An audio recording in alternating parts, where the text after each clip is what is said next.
Mga dogs, huh? There, there. So nice, so cute. Cute, cute, cute.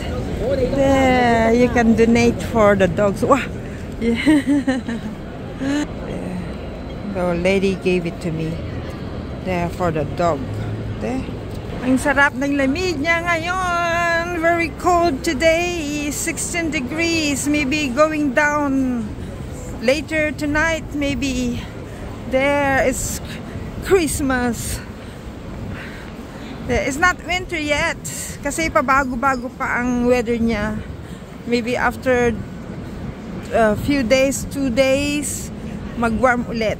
There. Iniwan ko yung scarf ko. Ang lamig pala dito sa may central banda.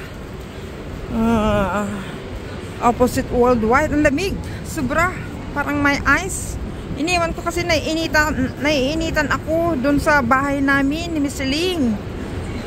Hindi niya ako pinatulog kagabi, pati siya hindi siya nakatulog kasi nagkape siya. Kumain kahit late na. Hindi niya ako pinatulog kasi ang ingay-ingay yung ano niya, yung oh, laging ganun. Tapos ayaw niyang maglagay ng pajama pants, lamig-lamig. Kaya hindi siya mapakali, siguro maraming plumes sa kanyang lalamuna sa ano, sa lungs niya. Kaya hindi ako nakatulog ulit. Buti malakas ako, no? Buti malakas ako. Kahit wala akong tulog, okay pa rin ako. Pero may time na yung babagsak talaga ang katawan natin. Maraming tao. Habang nasa restaurant si Miss Ling sa may Melbourne Plaza, maggala ako ng mahigit 1 oras. 1 oras lang. Kasi limited yung time ko. Papunta ako ng Mongkok. Kasi pinamigay ko yung aking Hong Kong t-shirts sa box for Cebu. So, gusto kong palitan yun kasi baka maya wala na akong time bumili. There. Kasi pag nandun kami kay Michael Ling, anak ni Mr. Ling, wala na akong time talaga. Hindi ko basta-basta maiwanan si Mr. Ling, hindi basta-basta aalis, lalabas. So, limited time pag nagkataon. See? Pati yung oras ng pag-remit, etc. walang time.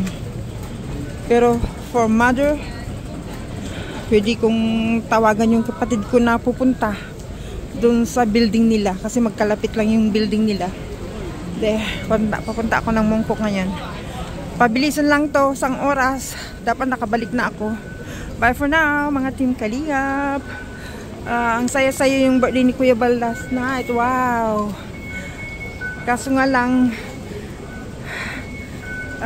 dahil nga busy tayo kay Miss Ling, nagday ako ng buhok niya kasi nga lalabas siya ngayon. So after that nagluto pa ako ng pagkain namin. Late na kaya hindi ko na umpisahan yung second ng ano na second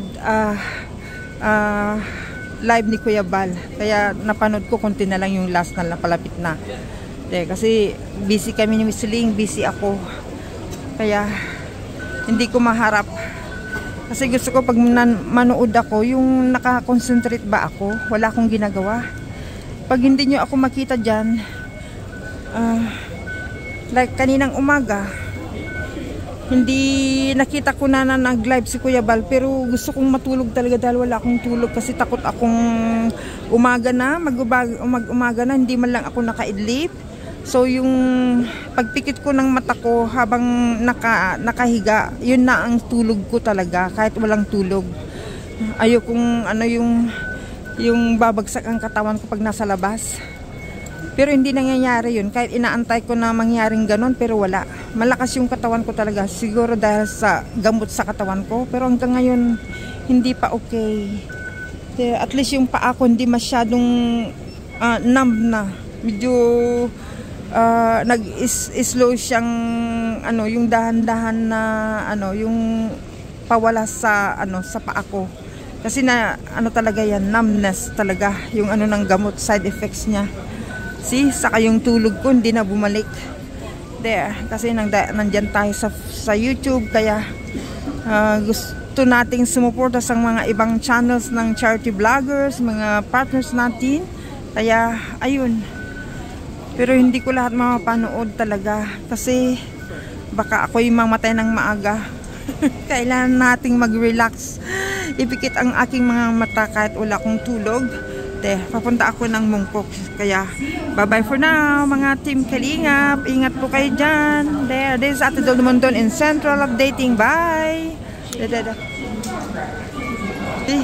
Pag hindi maganda yung mukha ko, ano talaga, makikita mo talaga na may sakit ako. Pag yung okay yung mukha ko, kahit na wala akong tulog, ibig sabihin, okay pa rin. Bye for now, mga kaibigan dyan.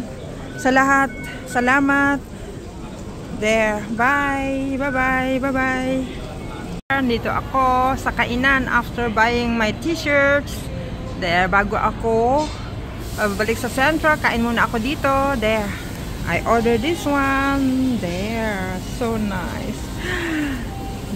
I-try ko yung sausage nila, yung mabantot. Yung noodles yan na yung pahaba na fat noodle. Dati kaming kumakain dito, dati maraming lamesa. May lamesa diyan, konti lang. Siguro pag gabi lang siguro. Kasi pag daytime, yan, tatayo ka gaya si Lolo. Yan, dito ako sa may exit E. Nandito ako sa left side ng lane. Yung t-shirt nasa right side siya. Right side pag nakalabas ka sa exit E. Doon ako bumibili ng mga t-shirts. 9 pieces for 100 yung suki ko. Bumili ako ng ilan.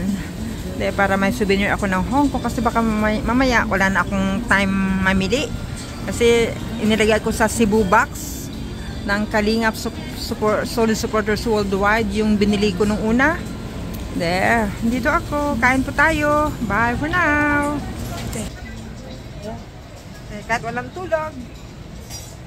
Need natin kumain kasi wala akong tulog tonight. Hindi rin ako makatulog ng daytime. Ayaw talaga. Bye for now.